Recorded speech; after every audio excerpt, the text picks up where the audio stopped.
everyone, Assalamu alaikum. In this video, we will be studying about equilibrium. हमने object की दो हालतों को discuss किया है कि ऑब्जेक्ट दो हालतों में पाया जाता है, one is rest and one in motion. लेकिन टुडे मैं आपसे कह रही हूँ कि आपको ऑब्जेक्ट तीन हालतों में पाया जा सकता है, one is rest, other is motion and third is equilibrium. Now what is equilibrium?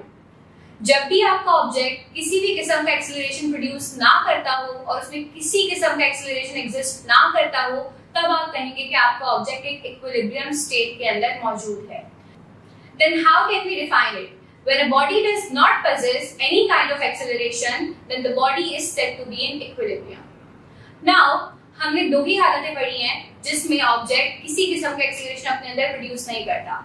One is at rest. जब भी ऑब्जेक्ट रेस्ट की हालत में होता है तो उसके अंदर किसी किस्म का एक्सीलरेशन नहीं होता, क्योंकि वो किसी किस्म का मोशन ही परफॉर्म नहीं करता. हमने बात की थी कि ऑब्जेक्ट के अंदर एक्सीलरेशन कब प्रोड्यूस होता है.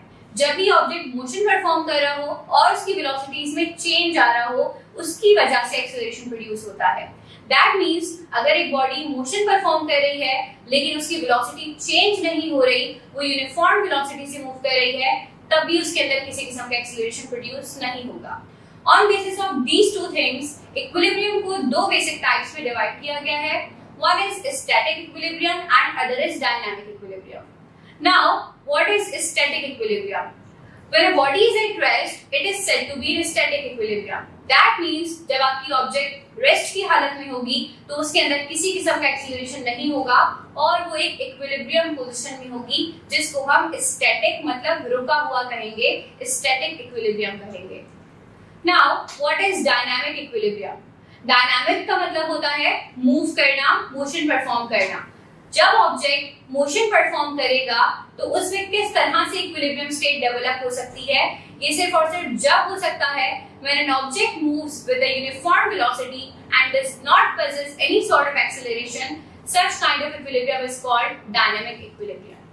There are two conditions of equilibrium. One is first condition of equilibrium and other is second condition of equilibrium. First condition of equilibrium is defined as sum of all the forces acting on an object is equals to zero. That means एक object पर लगने वाली तमाम forces का sum zero होता है. And what is second condition of equilibrium? A body possesses many torques, so the sum of all the torques possessed by a body is equals to zero is called second condition of equilibrium. These are the two conditions that will help you to resolve numerical problems. In the very next video, we will be discussing about states of equilibrium. Till then, Allah Hafiz.